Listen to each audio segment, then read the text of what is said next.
So narito tayo ngayon sa ating Sunday Reflection on the Gospel Reading. Isa Sunday program ng Christian Formation Office ng Divine Word High School of Danaili, together with our campus minister, Sir Mark Joseph Manaligod.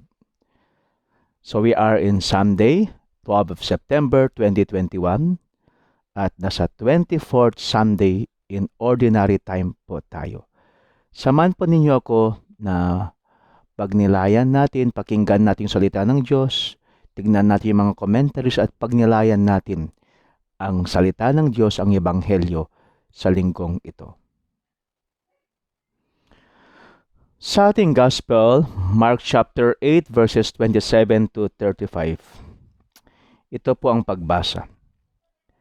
Jesus and his disciples set out for the villages of Caesarea Philippi. Along the way, he asked his disciples, "Who do people say that I am?" They said in reply, "John the Baptist, others Elijah, still others one of the prophets." And he asked them, "But who do you say that I am?" Peter said to him in reply, "You are the Christ." Then he warned them not to tell anyone about him. He began to teach them that the Son of Man must suffer greatly and be rejected by the elders, the chief priests, and the scribes, and be killed, and rise after 3 days. He spoke this openly. Then Peter took him aside and began to rebuke him. At this he turned around and looking at his disciples, rebuked Peter and said, "Get behind me, Satan. You are thinking not as God does, but as human beings do." He summoned the crowd with his disciples and said to them, "Whoever wishes to come after me must deny himself, take up his cross, and follow me. For whoever wishes to save his life will lose it, but whoever loses his life for my sake and that of the gospel will save it." So ngayon, papunta na tayo ngayon sa part ng ating Sunday Gospel Reflection sa commentary and also the reflection on our Sunday Gospel. So ang una, yung the way. So sa chapter 8 ni Mark verses 27 hanggang chapter 10 verse 52, 7 times in this section, reference is made to the way. Although this Greek motif is muted through various translations like journey, road, and roadside. At the narrative level, it depicts the steady movements of Jesus on the way to Jerusalem. So si Jesus ay really determined to go to Jerusalem, the way. On a theological level, Jesus is teaching that the way to heavenly glory is the way of heroic suffering, the way of the cross. Kaya may dinarasal tayo na 14 stations of the cross. It's also called the way of the cross. The way to heaven is the way to the cross. Sabi nga ni Saint Rose of Lima na ang cross ay ang hagdanan o ladder sa langit. Jesus first clears the way through his own passion and then summons disciples to follow in his footsteps. Pwede po ninyong basahin ang 1 Peter chapter 2 verse 21 at chapter 4 verse 13. This Markan motif recalls the new Exodus motif of Isaiah. Just as Yahweh delivered the Israelites from Egypt and led them on the way to the promised land, Exodus chapter 13 verses 21 to 22, so Isaiah envisioned a second Exodus from the bondage of sin to a new life with the Lord. So meron ding isang way, isang daan from sin to new life with the Lord. The prophet describes this as a great journey along the way to Mount Zion. So ngayon, ang next na i-comment natin at i-reflect natin in yung yung mga words na, and he began to teach them. So ito yung chapter 8 verses 31 to 33. The first of three predictions regarding Jesus' passion and resurrection. So na-predict na ni Jesus ang kanyang Paschal mystery. Ang ibig sabihin ng Paschal mystery ay passion, death, resurrection, and ascension of Jesus. So ito po yung unang pang-predict ni Jesus sa kanyang passion and resurrection. In this way, Jesus intensifies his effort to instruct the apostles about the suffering that awaits both him and his loyal followers. So, dito po ay ni-intensify ni Jesus ang kanyang effort na i-instruct, turuan ng kanyang mga 12 apostles tungkol sa kanyang pagdurusa, suffering that awaits hindi lang siya, kundi rin yung mga loyal followers. If we are faithful and if we are loyal to Jesus, then suffering awaits us. You cannot follow Jesus without the cross, no? Jesus is always with the cross, and cross is always with Jesus. There is no a Christian without the cross, and there is no cross without a Christian. So parte na po ng buhay natin ang mga sufferings, ang mga krus sa ating buhay. Next, i-comment po natin at i-reflect natin yung the Son of Man. Sa verse 31, alludes to the royal figure described in Daniel chapter 7, verses 13 to 14.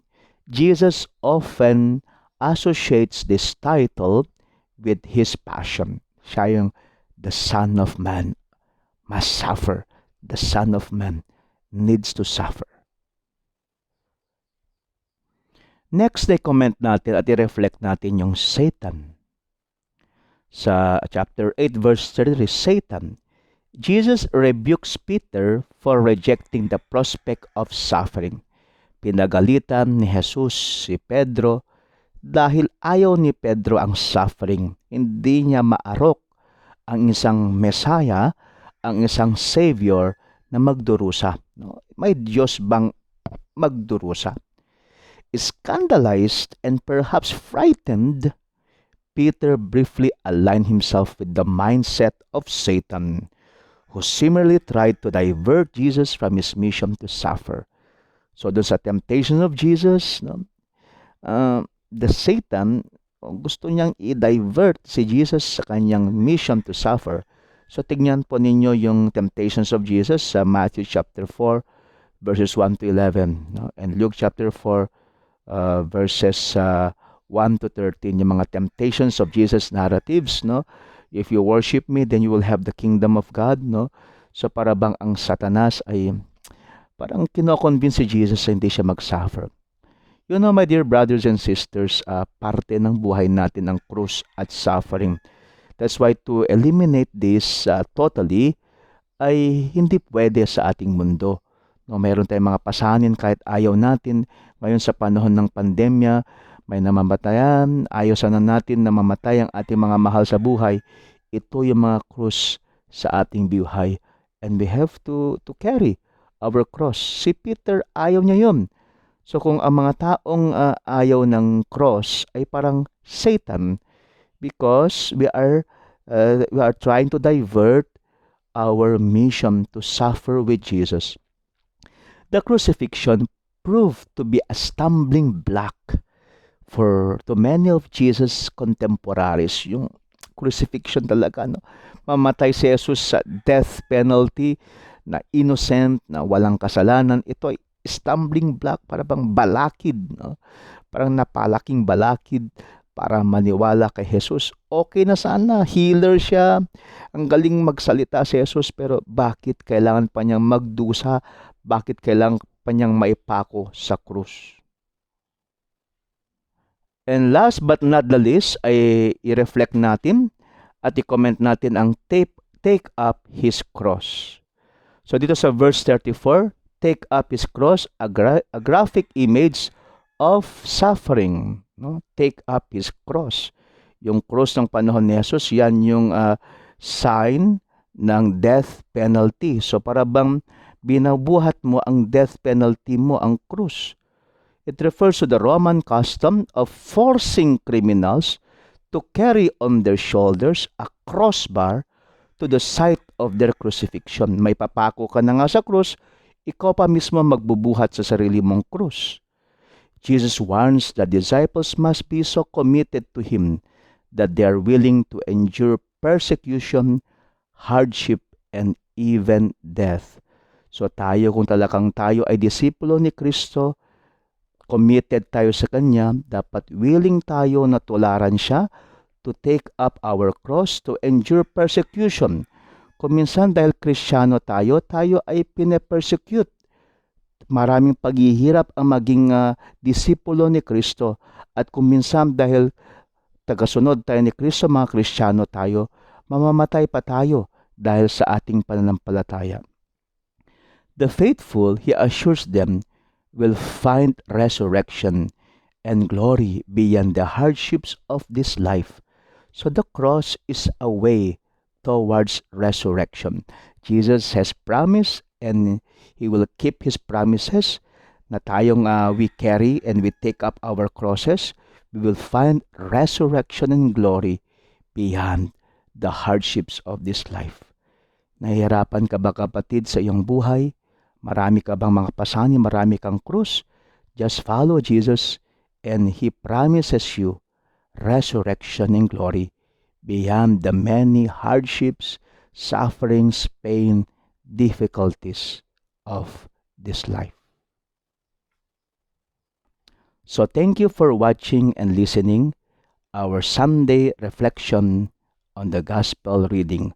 So see you once again next Sunday.